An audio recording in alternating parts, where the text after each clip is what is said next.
Hi, everybody. I'm Miguel Gallardo. For those who don't know me, you want to say hi too? Hi, everyone. I'm Susana Salgado. He's my husband. It's my wife.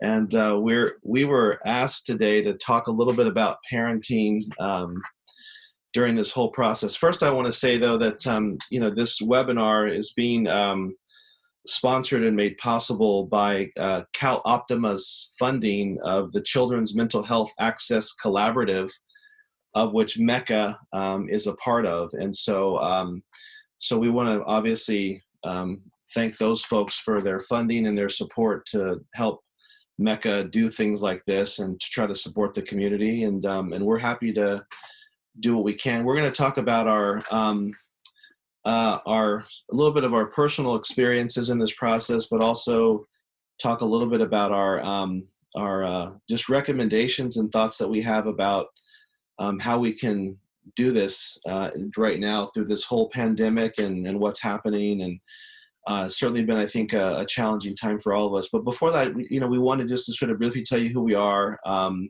So I'm Miguel Gallardo. I'm a faculty. I'm a professor at Pepperdine University at our graduate campus in Irvine, and I teach psychology, master's and doctoral level students.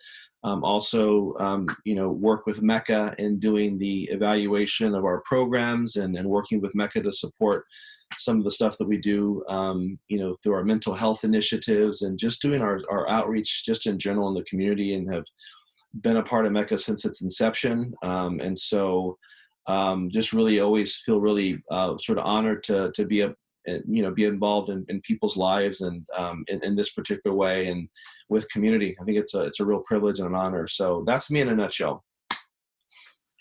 Hi, everyone. And I mentioned earlier, my name is Susana, and I am a psychologist. I'm a licensed psychologist in private practice. Some of my areas of specialty really involve working with multicultural communities, specifically the Latinx communities. I work a lot with trauma, grief and loss, maternal mental health, parenting support, and overall just general psychological concerns. And for me, it's really a privilege to be able to participate and collaborate with Miguel on providing some support around parenting during this pandemic, because I think this pandemic is challenging us in many different ways. And although we're psychologists, we don't have all the answers. We actually don't have a lot of answers. We have a lot of good recommendations based on the literature, based on what we know, and obviously like our personal experiences. So we'll talk a little bit about that. And I'm excited to be able to participate in this with all of you. Thank you. Yeah. And so, we're going to talk for about 40 minutes or so, somewhere in there, and then try to save some time for some Q&A, because I think that's important. So if you're not familiar with how Zoom works, there's a chat function at the bottom of the screen. If you wouldn't mind muting your phones and your computers, so we don't hear any background noise, that would be great during the webinar. If at some point, if you have a question throughout the webinar that you want to ask, just maybe put it in the chat function and we'll be looking at those. There are also people that are still joining, and so you'll probably see me trying to just admit people while we're talking. But feel free to ask questions in the chat function for the time being, and then we'll save some time for Q&A at the end as well. So what we thought we would do today is really talk about our personal experiences sort of while we're talking about sort of what this means from different sort of professional perspectives, if you will. So from our psychological backgrounds and our experiences, but also infusing some of our own personal experiences as parents. So we have two girls, 5 and 2.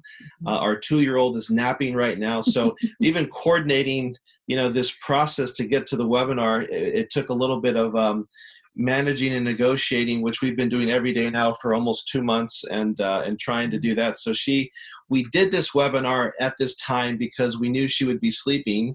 Our 5-year-old is in the house watching Elena of Avalor right now, and so she's probably going to get more TV time during this webinar than she might get, in a full day most days. And so, but as parents, we have to do what we got to do. We have to do what we got to do sometimes. And so we're going to talk a little bit about just this process, the emotions that come up, I think, and the feelings that have been coming up, I think, for a lot of families, a lot of individuals. Talk about maybe how to cope with this a little bit, and then some of the emotions that might be coming up. Talk a little bit about thriving resiliency. Susanna is going to do a meditation towards the latter part of our webinar today, and then we'll close with some final remarks and an indigenous Mayan greeting that I think is really important as we think about what's happening now, and then leave some time for Q&A. So that's what our plan today is for the next 40 or so minutes. Let me continue by saying that I want to also contextualize our comments today, because there is no way that we're going to be able to capture the sentiments and the realities and the situations that everyone's experiencing at this moment in time. And there's just no way that we're going to be able to make recommendations that are going to be implemented across everyone's situations either. We just hope to provide some foundations that, for folks to be thinking about, and then thinking about what that makes sense for you.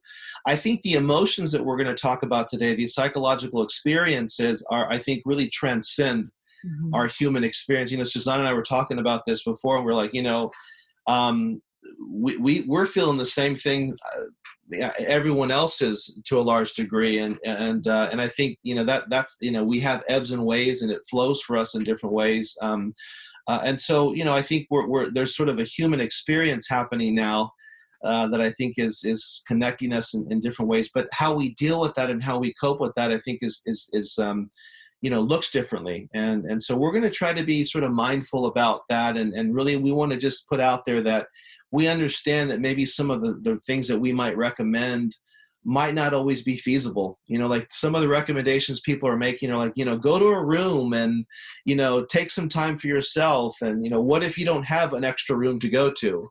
Right. And, go for a walk. And what if the neighborhood's not safe to walk in? So, we're mindful of that. And we want to just mention that at the outset.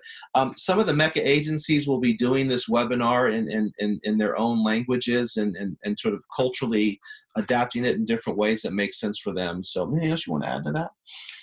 I guess I just want to elaborate a little bit on, this is really the first time that really almost everyone in the world, we're all experiencing some of the same things. And whether we're, professionals, working class, whether we're privileged or underprivileged, we're all experiencing this pandemic, and we all have very similar fears and anxieties.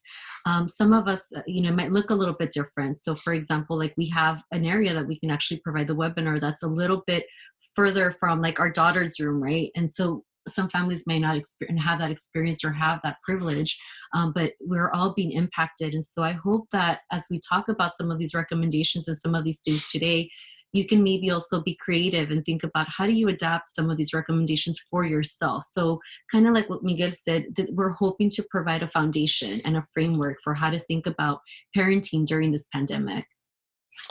Yeah, and so I think, having said that, I think it's always interesting to me when people find out we're both psychologists. By the way, don't worry, our kids are going to be very healthy and maladjusted, so that's all's going to be good. That they're going to be perfect, great kids when they grow up.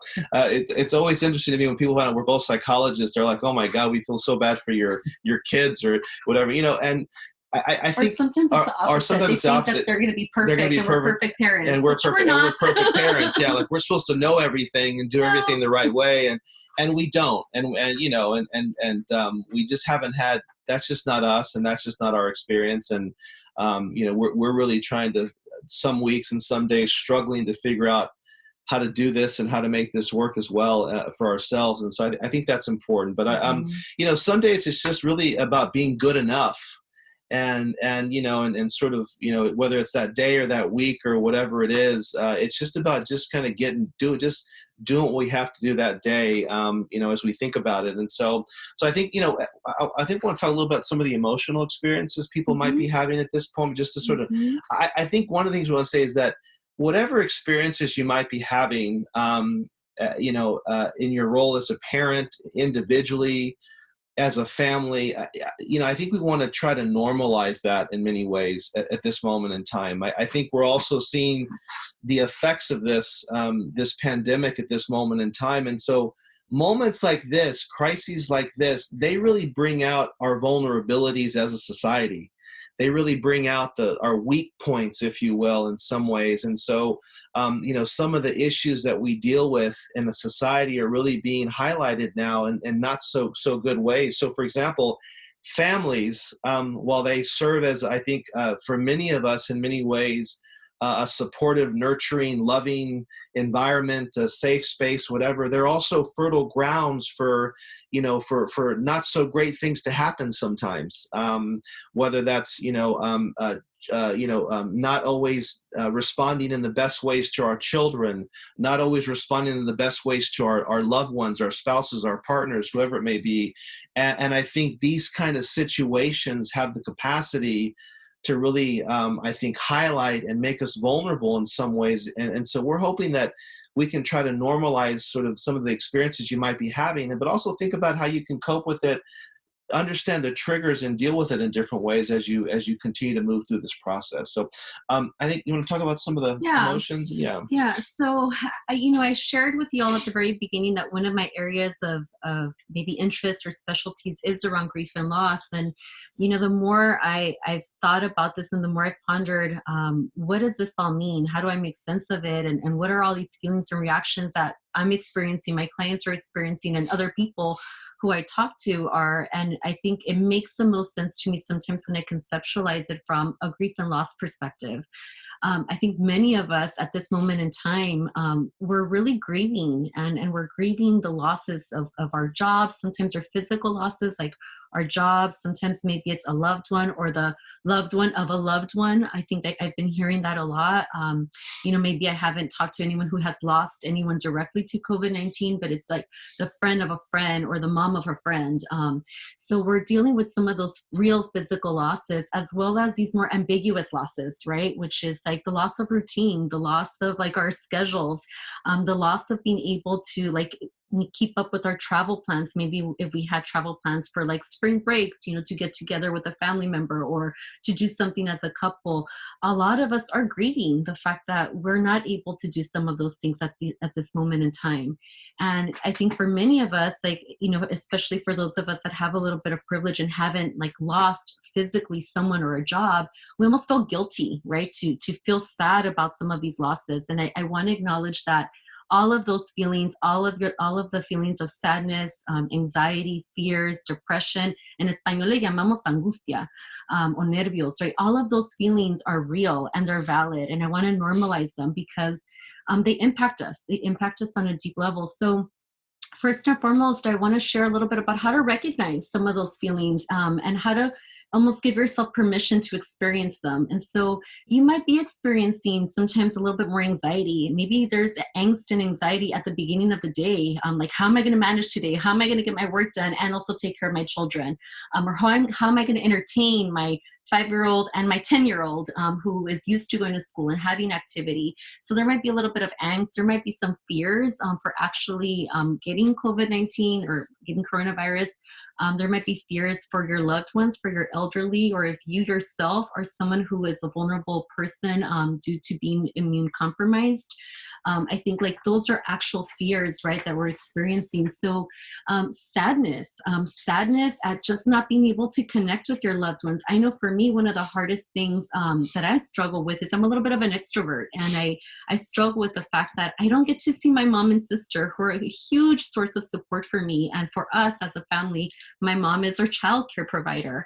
And right now we don't get to see her because we're wanting to be thoughtful and protective of her as someone who's in her 60s, and also of our family. And so a lot of our support system is really sort of we're in different spaces. We're kind of like in silos.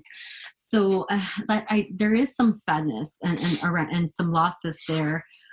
Sometimes like some feelings of depression might arise right now, and sometimes old feelings of depression might arise. Or if you're someone who struggles with anxiety or depression, those feelings, like maybe you were managing well and all of a sudden those feelings might be re-triggered, right? Or maybe even sometimes if you're someone who has never experienced those feelings to any significant degree, Mhm. you might be experiencing some feelings now that you're like, what is this, and what does all this mean? And so I think, Mhm. I think it could go either way. It For could the first trigger and time. re-trigger some already existing emotions and experiences we might be having, Yes. and it also might be very new for some of us. I think part of what I think, Susanna mentioned something in Spanish, that we have a dicho in Spanish that says "No hay mal que por bien no venga," and I think, there's nothing bad from which good does not come, and as I think about mental health at this moment in time and mental wellness, I Mhm. see us talking about that a lot more today, Mhm. publicly, nationally, around the state, around the country, than we have in a very long time. And I think recognizing the value and the importance of that, now than I think more than we have ever. And so I think, in some ways, hopefully that destigmatizes, these experiences that we have as human beings.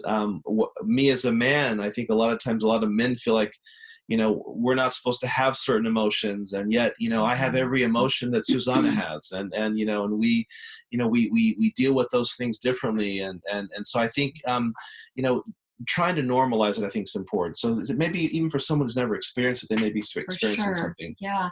And I think the other part that I just want to make mention of is that, you might experience all of those feelings simultaneously. You might experience one feeling one day and then the next feel great. And that's normal too, because that's the other thing, is that we're experiencing so many different things, and there's so much information coming out in the media, and there's so many unknowns with this pandemic, that we're going to probably go like ebb and flow. There's going to be days that you might feel like I'm good, I got this, and I forgot a routine, I'm all right. And there might be days that you're just like, oh my gosh, I'm feeling really anxious, and I'm feeling really just down, and I don't know where this is coming from. I was doing so well and I have a routine. Those feelings are going to surface and resurface throughout this process. One of the things that I read about in one of the articles, as we're talking about like this pandemic, is really the idea that coping and responding to COVID-19 is really a living, it's a living virus, like literally, but this is a living loss, meaning that it's constantly evolving, and it's not so much of a crisis. A crisis is usually something that's like short in time. This is very prolonged. Like we're going on 6 weeks, right? And being in this Maybe even quarantine. longer than that, but yeah. Yeah. And so the reality is that now we're really trying to figure out, how do we survive? How do we thrive? Because this is kind of like our new normal. So your feelings and how you even think about COVID-19 and the quarantine, they're going to evolve, just like this whole situation is evolving. So it very much is a living thing. Oftentimes in terms of like recognizing these symptoms, is you might actually experience physical symptoms where you have like heart palpitations, shortness of breath. You might just find yourself being very unmotivated or lack of interest in really doing some of the things that you have to do in your home. For children, it can look a little bit different. And so I want to just make mention of that, because with children, sometimes it looks like their negative behaviors start to escalate. So you might notice a little bit more crying, a little bit more tantruming. You might notice new fears or old fears coming back. And I think that's important to make note of, because sometimes, like all of a sudden, your child, your 4-year-old, 3-year-old who was sleeping through the night is waking up with night terrors, or maybe it's just waking up more in the middle of the night. And so some of those things are very normal, because their whole process is out of sync too, even if nothing has physically changed for them, because our schedules and our routines have changed, therefore their schedules and their routines have changed. Sometimes children are a little bit more irritable. I think it's very common for children to get angry, particularly during this time. They don't quite always, even if they're very verbally expressive, they don't quite always have the vocabulary or like the complexity to their vocabulary to express all of the mixed emotions that they're experiencing. Think about it. If we don't quite know how to express that, they sure don't always know how to do that. So sometimes it comes across as being irritable. Sometimes it's more needy. You might notice that children are regressing to like previous behaviors. My daughter, for example, recently started to say, or our daughter recently started to say, like, can you feed me? And I'm like, you're 5. Why do you want me to feed you? But she's just needing and wanting more attention, because she also notices we were giving the 2-year-old much more attention because she's around her a lot more. She's not in school. And so you'll notice some of these behaviors. You might notice that they get a little bit down, or maybe they lack interest in some of their previous enjoyable behaviors as well. Maybe they're not as interested in watching some of the TV shows, or playing the video games that they were playing, or maybe they're not as interested in like playing outside. And so some of that is, I want you to at least know that it might look like sometimes your child is just acting out, or maybe being a little bratty or a little needy, but they're actually communicating to us that something doesn't feel good. And that's how they're manifesting sometimes their own anxiety, their own like sadness and depression. Their little routines got thrown off too, particularly for children who are school aged. They're used to their social interactions, right? So for them, school, it's not so much about the learning environment as much as it is about the social activity. And it's really sad because they don't get to connect with their friends. They don't get to connect with their teachers. And yes, they have a parent or parents or loved ones hopefully at home, but it's not the same. Like they're not connecting with their peers. So they also have losses too. And I want to just kind of name that. Yeah, I think the other thing too around, our kids and who are in school, I think, our houses many of our places of residence, whatever those may be, have become sort of distance learning laboratories at this moment in time where we're homeschooling, and, and I think that looks really differently depending on where your child is in school, the grade level, et cetera. But I've heard from a lot of parents that, the schools are like overkill, like they're sending all this work and all these, and then I hear others who are like, they're not sending enough, and they're sort of disconnected. And so I think, Susanna was mentioning the structure and the routine. And I think when you think about, our kids doing work at home, the structure is different, the environment's different, the context is different. And so I think there's something to be said about also giving ourselves some flexibility even there. Even yesterday, our 5-year-old was like, Daddy, I don't want to do school today. And quite frankly, I didn't want to do school either.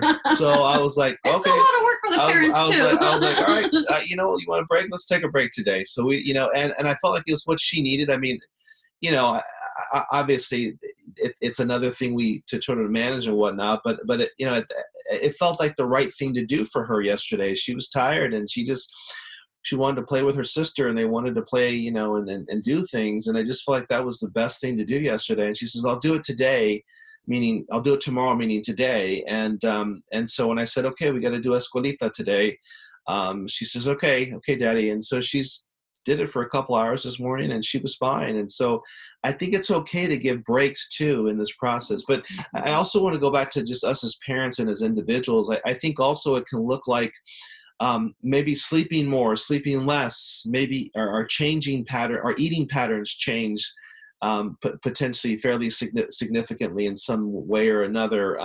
Susanna mentioned motivation, those kinds of things. And so I think also just kind of pay attention to the kinds of things that we're normally used to doing, and maybe how that routine or that has changed in some ways. And then I think, sometimes our coping mechanisms, and we'll talk about that in just a few, I just want to mention something. Sometimes our coping mechanisms sometimes aren't always the best. And we rely on things that maybe, when I read earlier on that, liquor stores were an essential business and they were staying open. And then I read how much sales were like booming at these places of business. I thought to myself, I wonder what that looks like and how that's translating into what's happening at home and what's happening, in people's lives in some ways. And so I think we have to also be careful about how we're managing some of these things as well. And again, it looks differently. It's going to look differently. We're talking in many ways from, places of privilege, because we don't have to worry. In fact, our services are sort of more in demand in some ways than they ever have been, and on a consistent basis in ways that they haven't been in a while, in different formats and in different areas. But there are some families who are like, not only are they trying to figure out how to, homeschool and manage their routine, but they're also have a loss of income, and like how to get food on the table, how to manage those kinds of, I think the parental roles that I think we find ourselves falling into naturally as parents, as individuals, between the sexes, I think that can become, I think, challenged in some ways if people are on trying to survive in many ways. I think it taps into a lot of emotions and feelings that people have, and fears and anxieties that I think can really challenge, how we respond and what we do. It's not a surprise to me that intimate partner violence, incidents and calls to hotlines are exponentially increasing at this moment in time. It's sad. At the same time, I think there's some level of like I can appreciate how some of those situations are going to create some really challenging experiences for families. And so, how can we learn to deal with that a little bit better in some ways? So I think that's important too. Yeah. And, I guess I also want to add, I think a very common feeling that oftentimes comes up for parents, particularly right now that we're home, is that, Miguel mentioned like our daughter didn't want to do escuelita, right? Like she didn't want to do like her structure in school. And I think that's not uncommon for kids at some point to be like, I'm over it. Like this isn't fun. But I think the parents, oftentimes as parents, we feel guilty. And I think we put a lot of pressure on ourselves at times to somehow uphold the same structure, same routine, same academic rigor that maybe our children were doing in school. And then we're thinking like, oh, we have all this time. We've never had all this time with our children. So like, let's work on every single behavior that we need to eradicate, or like, let's give them as much love and support and also like challenge them in this one area. And, maybe really rethinking about like, what are those expectations for yourself and for your children? Is it realistic that your children are going to be able to like work on all those things? And are you really going to be able as a parent to maintain whatever structure that requires? And so I think for one, there's that sense of like that pressure to continue to uphold the same requirements, right? And then there's this other component of guilt. And I think that's very common. I know as moms, we talk a lot about it. I think dads experience it too. This guilt of like, oh my gosh, like here I'm supposed to be doing so much for my child because we're home. Or, maybe there's guilt because you've just had a long night because you've been trying to work, or maybe you're looking for a job online, or maybe you're trying to figure out how you're going to pay bills for the next month. And the next day you're cranky and you're irritable because you've got so much to think about and worry about, and you snap at your child out of frustration, maybe out of just like plain stress. And then there's that immense feeling of guilt of like, oh my God, I can't believe I yelled at my daughter. I can't believe I snapped at my son. And so I want to acknowledge that feeling of guilt. First of all, like it's very normal, and don't worry too much about like trying to maintain every single like requirement that they do in school, but really try to give yourself permission to some degree to say like, hey, like I'm doing good enough. And this idea of a good enough parent has never been more relevant. Winnicott, who we know a lot and we talk a lot about in psychology, coined that term, the good enough parent. And it really comes from this idea of children just need good enough parents. We don't need to be perfect, just like they're not perfect. And in some ways we're modeling that. And right now is the best time to really try to remind ourselves of that. Yeah. I think the other thing too is the guilt can also come from, I think, Susana mentioned maybe wanting to spend more time trying to work on things. But I think also for some families, there's an emotional disconnect that's happened actually. So I think maybe some parents are feeling they're not as available emotionally or physically present, even though you can reside in the same house and occupy the same space and be completely feel isolated and lonely. And I think we have to pay attention to that. I think for some of us too, for some parents, there may be a less emotional availability and energy and physical presence because of the stress and because of the fears and the worries. I mean, when I'm just going to put out one of the coping strategies that we want to recommend. We'll go to that more in just a minute, but is like, watch how much you're paying attention to the news and how much information you get, because it's overload sometimes. It's not healthy sometimes to get to sort of feed yourself so much information. I think you have to monitor and sort of manage that in some ways, because it can feel overwhelming. It can feel heavy. It can. And so I think for some parents also, they're maybe physically in the same space, but maybe feeling guilty about just not being able to give their kids what they need emotionally, financially, whatever it may be. And I think those are all very normal feelings to be experiencing. And so I don't know if I want to talk about maybe coping a little bit at this Yeah, point yeah. and see. So I want to share a little bit about maybe some coping and ways to help your child cope during this time. And then Miguel will talk a little bit about, and we'll jump in a little bit more about like the parents. So I think the one thing that we know. Well, we talked about doing this and we haven't done it yet, but I think we had a tough time at the beginning too. Like, I Oh mean, yeah, yeah. like we're talking about this, like, somehow like I mean, it took us a while to kind of get it together and figure out how to, get our own routine down. And I mean, so like, it was a process for us as well. And it was not easy. And then when we got the process down, I think at some point we just kind of hit a wall. We were like, we hit a plateau last week. We were just like, we looked like walking zombies. We were just like, our energy was sort of, we were also managing the folks that were serving in the community and my students at the university who are serving folks and our, obviously our kids. And so I think we just, we barely had the energy, I think last week to sort of just get that week done. And, and so I think, I just want to sort of make that known that we're with you, and we're right there, and we're it ebbs and flows for us also, and I think we're as vulnerable as anybody else is at this moment in time, and I think that's what kind of binds us together. And I'm going to talk about that later around connectedness and our shared responsibility, which I think is important too. Yeah, I want to give you a really quick, concrete example of what Miguel is talking about. So the very first week that we were in quarantine, we literally were hour by hour.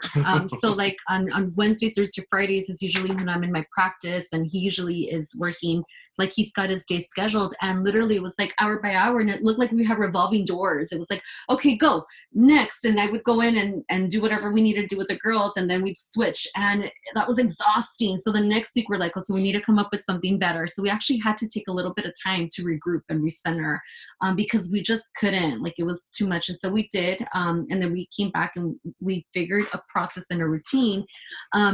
However, what happened for me is that once we had a process and a routine, then I started to notice I got out of crisis mode. So that adrenaline started to sort of go away.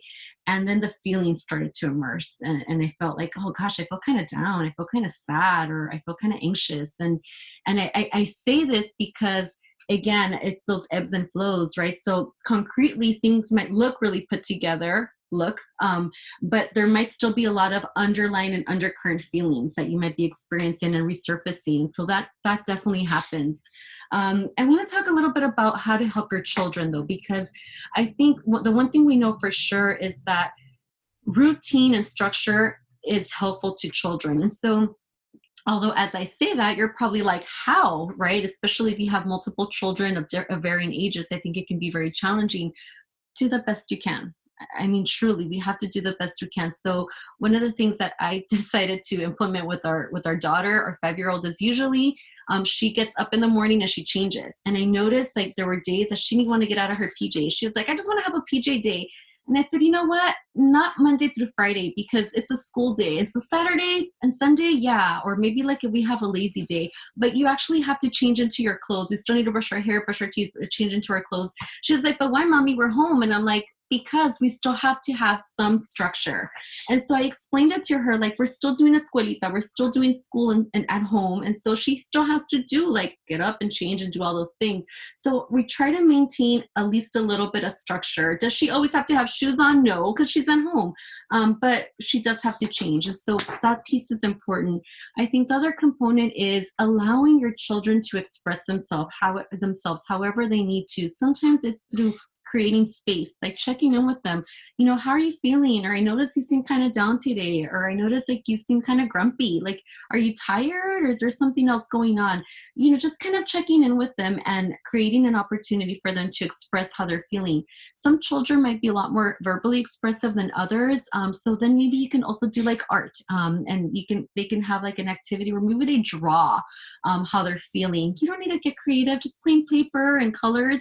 They can do that, and just maybe they can draw like how they're feeling, what they're feeling in their bodies. I strongly believe that validating, and I say this to my 5-year-old and my 2-year-old, I'll oftentimes say, it's normal to have a lot of feelings, and sometimes we don't always know how to make sense of them. And so if that happens, try to use your words instead of like being grumpy or screaming or crying. Because she has those moments, which she doesn't typically as a 5-year-old, but she's been having a lot more of those moments. And so I'm really reminding her, try to use your words. Like, I get it. And sometimes I say, I'm grumpy too. And I feel kind of down too, because like, guess what? I don't get to see the people I also care about and love. And so then she kind of goes like, huh? Like, you feel grumpy, or like you feel sad? And then we talk about it. I think the other component around supporting our children is truly giving them the opportunity to talk about what's happening right now. And so a lot of older kids, especially I think once they're 4 years old, even 3 sometimes, they know, like, oh, they hear the word coronavirus. Like, what does that mean? Talk to them about what that means in an age appropriate way, right? So, well, it means that it's it's something that gets people sick, and so we have to be really careful. Like, right now we can't go to people's homes, and we can't like really hang out at the park, because like we might get other people sick, or they might get us sick, and we don't always know that we're sick. So talking to them about that, I think, can sometimes be incredibly helpful. I think the other piece is also giving them language, and then helping them figure out ways that they can contribute to the solution. So how we've really talked about this in our household is like washing your hands. Washing your hands regularly is really important. Making sure that when we do go on walks and we see people coming our way, like, we move, so at least we're 6 feet away. And my daughter will say that, like, Mommy, there's people coming. And so we'll kind of go to the other side to let them pass, or then we'll pass. And so they feel like they also are part of the solution. I would say also too, by the way, Susanna made it sound like our daughter never has PJs Days Monday through Friday, but she has. Oh no, but I try to get her not to. That's my point. She was just wanting to do it every day. And we said, let's balance this a little bit. So I think the routine, the routine, and also the flexibility, and kind of giving some time, maybe she just had the PJ days on my days when I was having PJ days. I don't know. I think so. So I've had PJ days. I just know for my daughter, when she was in PJ, she didn't want to do. She didn't want to do it. Yeah, work. Yeah, no, we can't do that. So we've had your children better than anybody. The other thing I would say too is that it's around having realistic expectations. I think sometimes when we hit crisis mode as parents, I think sometimes we feel stressed. I think our expectations change. They're altered. They become a little bit more, I think, skewed or distorted in some ways, and rigid and inflexible potentially, whatever way that may look. And so I think, whatever we're asking our kids to do from whatever age on up, is it realistic? Can they actually do it? For our kids, for example, who are 5 and 2, is it realistic for them to be quiet, and stay calm the whole day? And no, we don't even ask them of that. But I think, depending on sort of the situation, the context, thinking about your expectations, that, even when you think about this issue of child abuse, they've done research and qualitative interviews with parents who've in some ways abuse their children, and there have been sort of consequences to that. And when they've talked to those parents after the fact, inevitably all those parents said it wasn't that my child's behavior, it was my expectations of my child that were unrealistic. So the child's behavior was not unrealistic and incongruent, maybe most of the times. It was the parents' expectation that I think made that situation escalate to the level that it did, to where a vulnerable human being was being in some ways, behaviorally responded to in a way that may not be so healthy. And so I think in some ways, expectations are important, and I think that's really important for ourselves, our own expectations, but also the expectations we have of our kids. For sure, yeah. And, the only other thing I would add to, ways that you can support your children is really, we know exercise, right? Exercise releases endorphins. And so they don't have a lot of the regular physical activity or social activity that they have in school. So maybe really like giving them time and space to play outside. If there's a space outside out of your area that still is safe and you're away from people, having opportunities where you get creative. We're thankful, and we're blessed enough to have a backyard. So one day we created like an obstacle course, for our daughters, with like random things that we had in the house and in the yard, just so that they could run around and burn energy. Put a dance video, dance together, laugh together. I know it feels right now like it's heavy. And so I really want to just invite you and really entertain the possibility for us to just have fun together and have a good time together as a family. Yeah, and I just want to talk. I want to talk about us as parents too, and give some ideas about continue on that a little bit more too. I think even before we think about taking care of our kids, I've read a lot of different places and different things lately around just sort of how to do this ourselves and how to think about it. And the airplane analogy and metaphor has consistently come up. It's like when you're in the airplane, oxygen mask drop down. It's always like put yours on first before you put your child's on. And I think that's if that ever was relevant and salient, it's at this moment in time. And so how can we take care of ourselves, first and foremost? I'm going to share my screen with you just for a minute because I want to put up a slide here of that was done by a fourth grader in Hawaii, actually, and so it says Corona Zero Love, check, and I put that up there because I think a couple things. Number one, our kids are resilient, and our kids are insightful, and I think we don't always have to know everything as parents, and sometimes we can learn a lot from our kids in the process of moving through a crisis and trying to figure out how to deal with stress in some way. So I think, really be realistic about your own, expectations for yourselves, what we just mentioned, and really think about how, you can sort of learn from each other and your kids in some ways. But this idea of putting your oxygen on first, I think self-care for us is going to look a lot of different ways, but let me give you some just really simple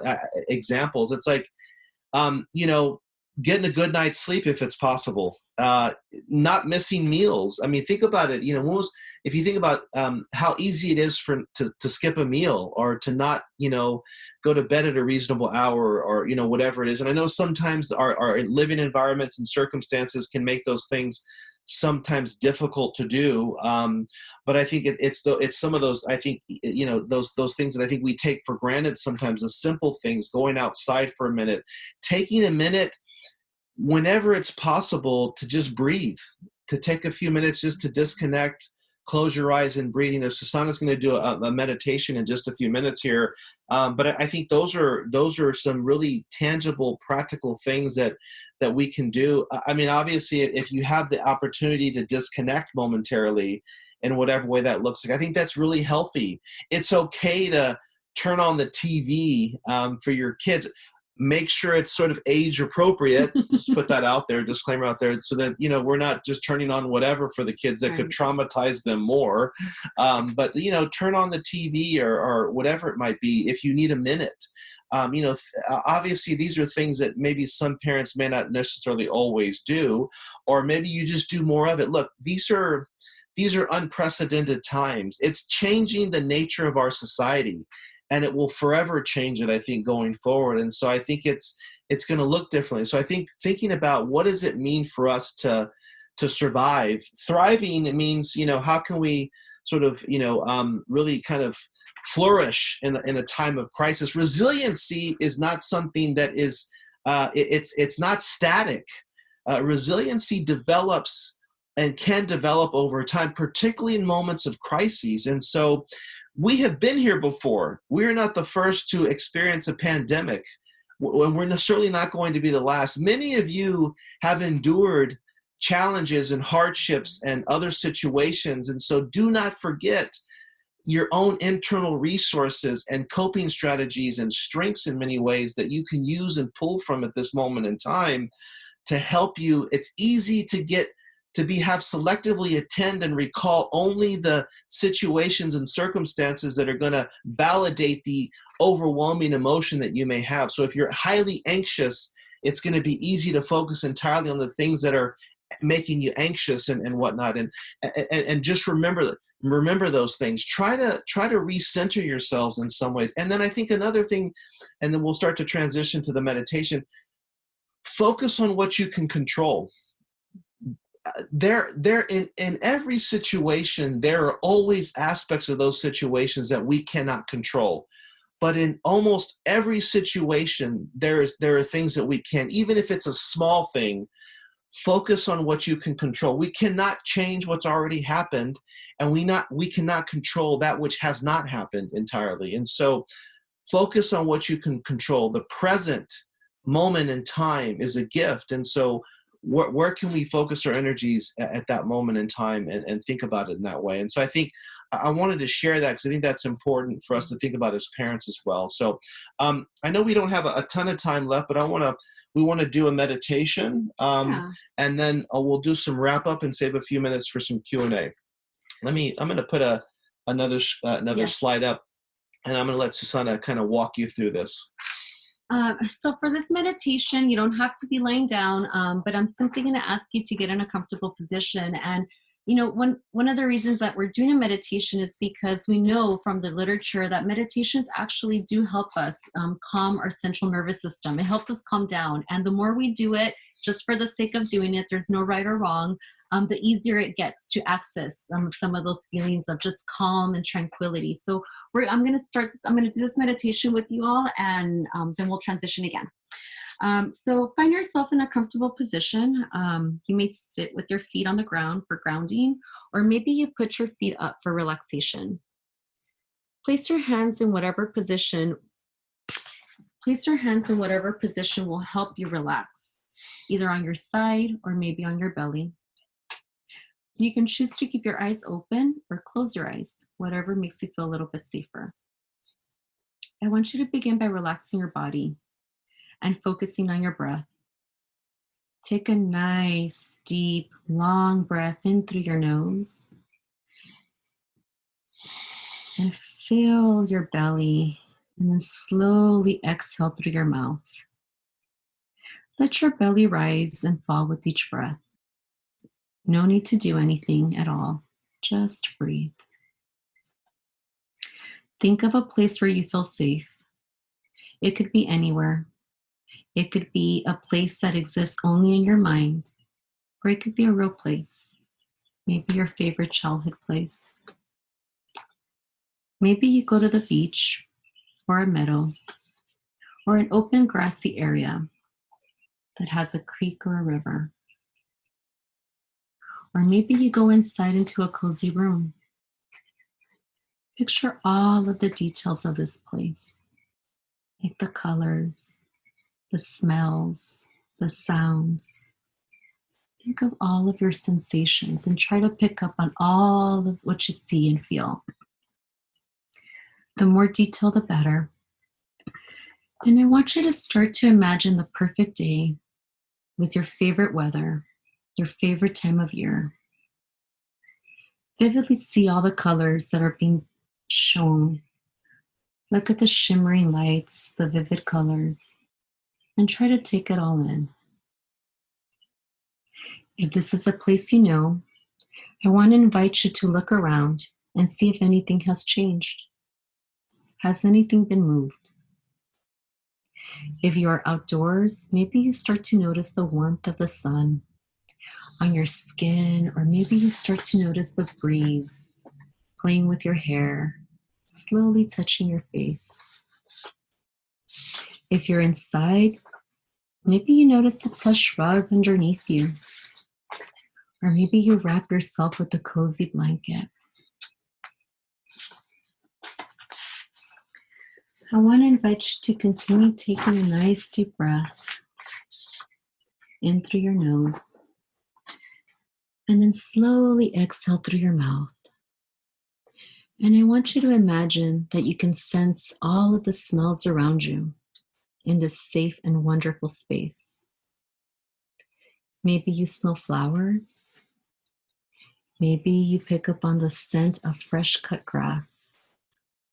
Or maybe you smell a candle or your favorite dish. Maybe it's the favorite dish that a loved one used to cook for you that simply brings you joy. Feel the sensations of safety in your body. How does it feel? Notice how your chest and belly feel right now, and feel all those sensations throughout your body. What do you hear? Maybe you hear nothing, just your breath. The one thing you never have to remind your body to do, it just knows how to simply take care of you. It breathes for you every day, multiple times a day. Maybe you hear the sounds of birds, or maybe you hear water moving, waves that are crashing. Take a moment to take it all in. Notice how you feel in your body and remember that this is your place and you can return here whenever you like. Notice how your body feels. Notice if there's any sensations of tension. And then simply continue to take a nice deep breath. And I want to invite you to simply connect with the space that you're in. And I'd like to invite you to look around. And maybe you walk around in the space and you just observe it inch by inch. I want you to notice that this is your place, your safe space, and you can return here whenever you like. And I'd like to invite you to start introducing movement into your body. Maybe you make small movements with your head and you feel the sensation in your neck. Perhaps your body feels lighter or maybe even heavier. Just notice all of the sensations that you're experiencing without judgment. And simply take a nice, long, deep breath in through your nose. And when you're ready, if you closed your eyes, simply open your eyes and slowly come back to your present space. Thank you for joining me on this meditation. And just know that you can come back anytime you like.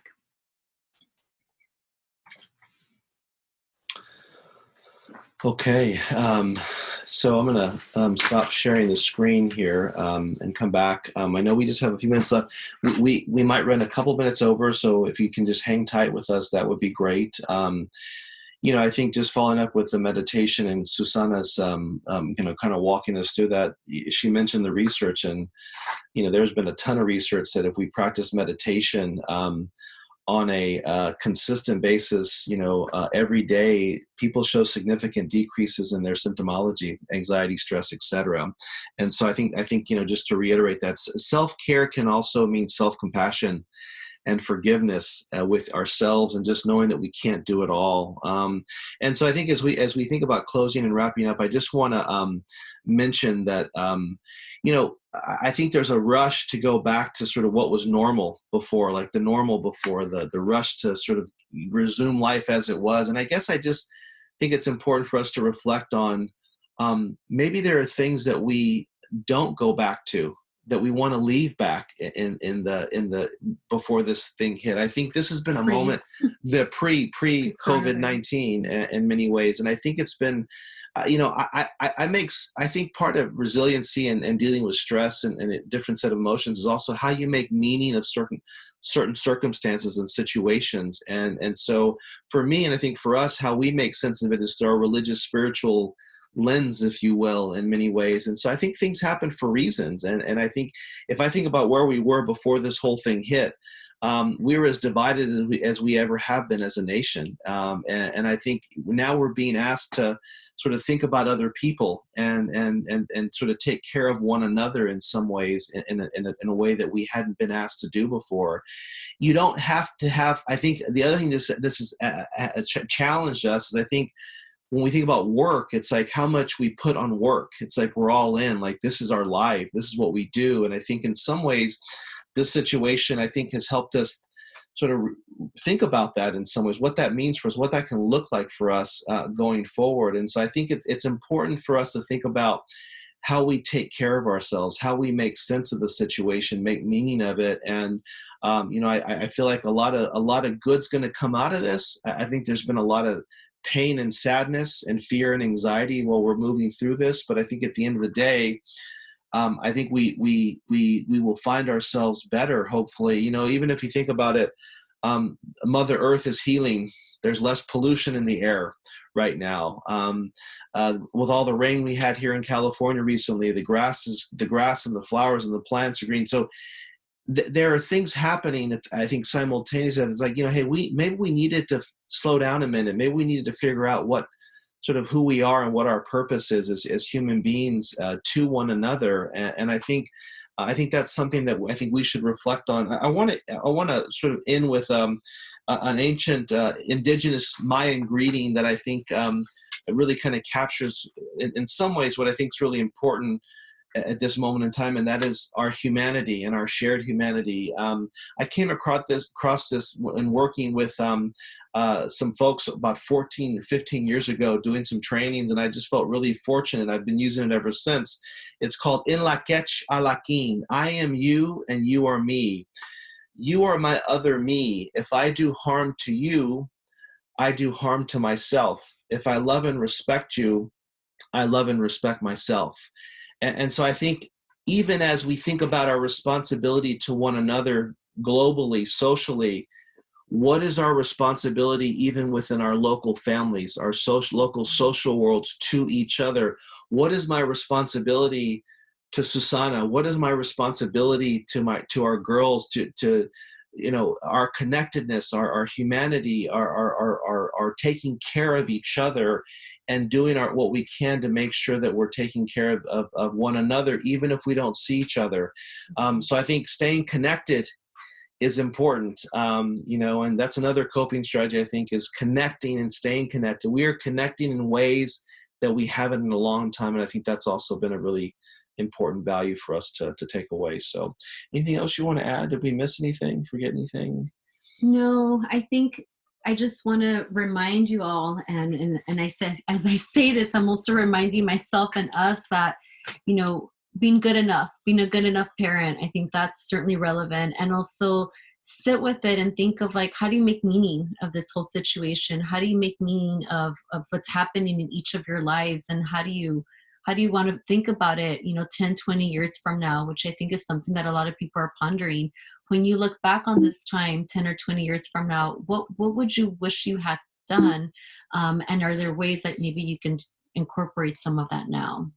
So thank you very much for allowing us to step into your homes, your home offices, whatever space that you're in. And please, as you engage in this process, self-forgiveness, self-compassion, and simply allowing space for y'all to experience everything that you might be experiencing.